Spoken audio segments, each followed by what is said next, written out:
It's the end of January. Am I up or am I down? Am I profitable this month or am I in the negative?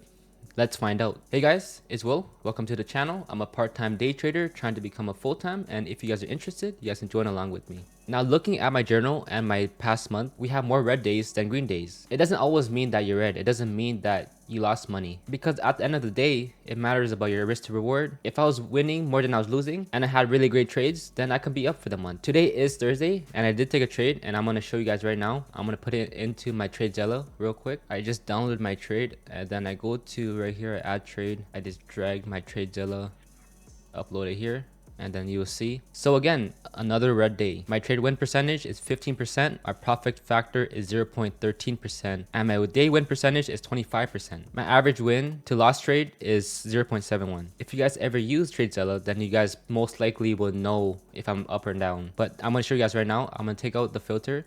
I'm going to take off the privacy mode and put it to dollar amount. I am definitely down this month.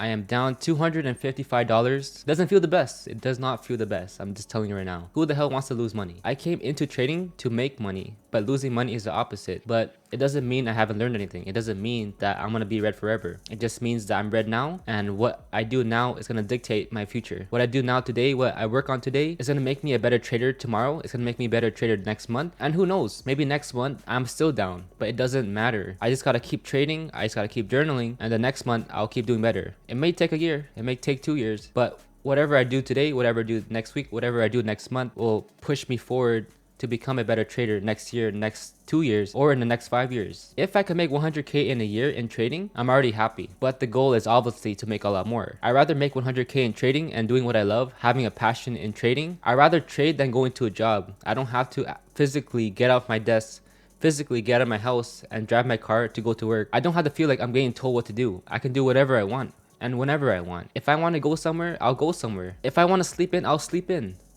Yeah, I'm not going to sleep in if I had to trade, but you know what I mean. But just saying, if I can make the same amount of money that I do in my regular job, then I'm just living life. I can always improve on my trading. I can always make more, but I don't have to feel like I'm getting told what to do every day. I can do whatever I want, and I can do whatever the fuck I want to do. Anyways, that's a lot of yapping. I want to get into the charts. I want to get into my journal.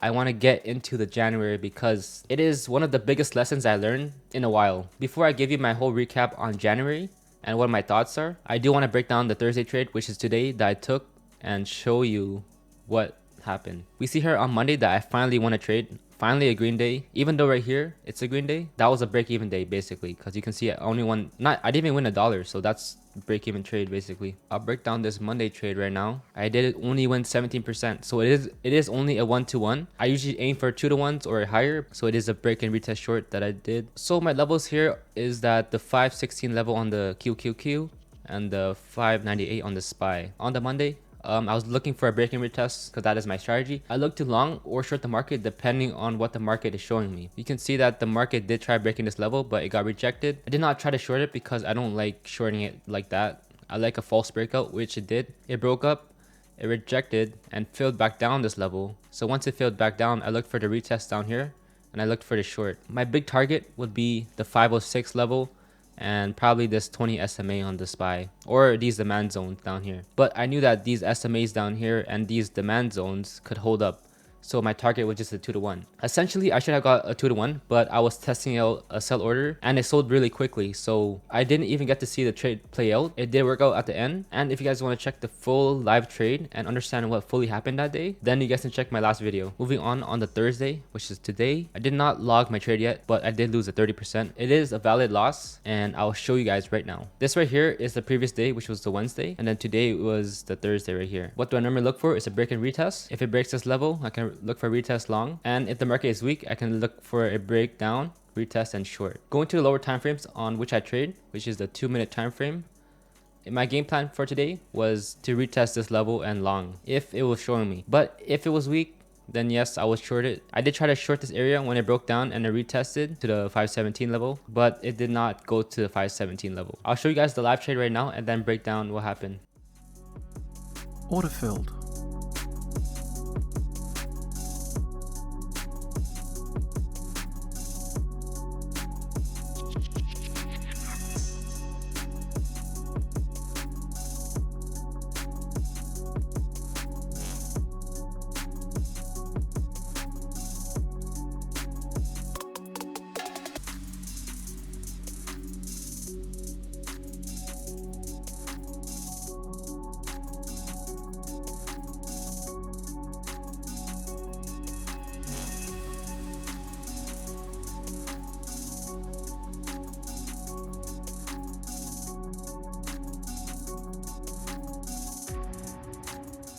As you saw, the market was breaking down, but it got held by this 20 SMA right here. In my head, I was thinking that this probably could hold. My plan was to get at least a 2-to-1. I can't just sell because of this 20 SMA. Even though I know it can get respected, I was just so close to that 2-to-1 that I just can't get out right here. Even though it could make sense, I just didn't get out. If it went down just like 20 more cents, then I would have won the trade, but it didn't. It really sucks that I was at 50% basically, and I was really close to my target, but then it just reverses on you, right? The thing is, the trade did not work out today, but it could work out tomorrow. I can't change my strategy because of my emotions. I can't change my strategy because I'm losing. If you watched my past videos and my past trades, you saw that when I got to my targets, I did not sell. When I got a good risk to reward, I did not sell. And then that led me to try taking less quality setups, and then I just kept losing more, and it was just a spiral effect. In this trade, it was valid, the risk was valid, the reward was valid, but I just didn't win the trade. But this chart is only the QQQ. I want to go to my other charts to show you guys, because the other charts also influence my trading. The left side is the QQQ, this side is a SPY, this side is the NASDAQ, and this is the ES. You can see why I was trying to hold longer, because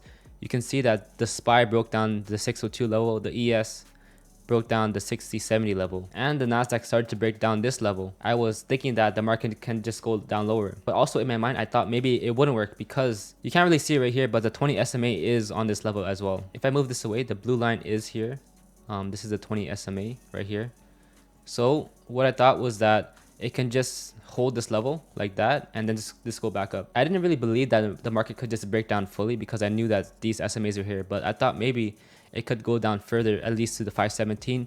It'll get closer to this demand zone on the SPY, and it'll get closer to this 50 SMA on the ES. But what happened is that it just held in random zones like here and here because of the 20 SMA on the QQQ. To put it in simple terms, the market was rejecting this level on the QQQ, it was rejecting this level on the SPY, and it was rejecting this level on the ES, and it started breaking down the Nasdaq demand zone. So I thought my target of 2-to-1 could be valid and it'll be a good trade, but I just got unfortunate. I was just 10% away from my profit target, and it sucks. And I also waited for the trade, because you see that the market was tanking right here. It started breaking down. Usually back then I would have taken the trade because it started rejecting this level, right?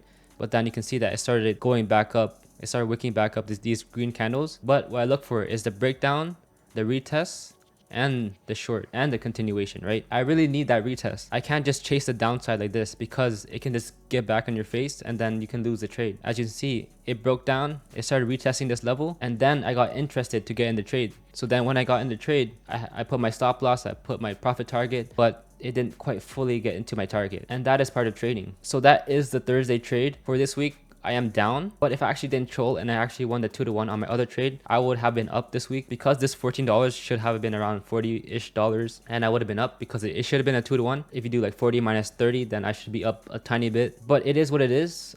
This is the end of the month. There is still another trading day that I might take if I trade tomorrow, but even though if I win that trade, it's not like I'll be back to green this month. But the problem I had this month was that I was not taking quality setups. I started losing a lot. Then I started taking non-quality setups, and then this kept getting worse. I wasn't able to take profit when the trade was valid, when I should have sold, and that's what kept leading me to take red days. I'm slowly starting to get back to my groove. It feels good. Even though today is a red day, it's still a valid loss, and hopefully February will be a lot better, and I'll be showing you guys more wins at least. And what I like to say is, how you do one thing is how you do everything. Let's keep staying disciplined, let's keep staying consistent, and let's just get 1% better every day, and I'll see you in the next one.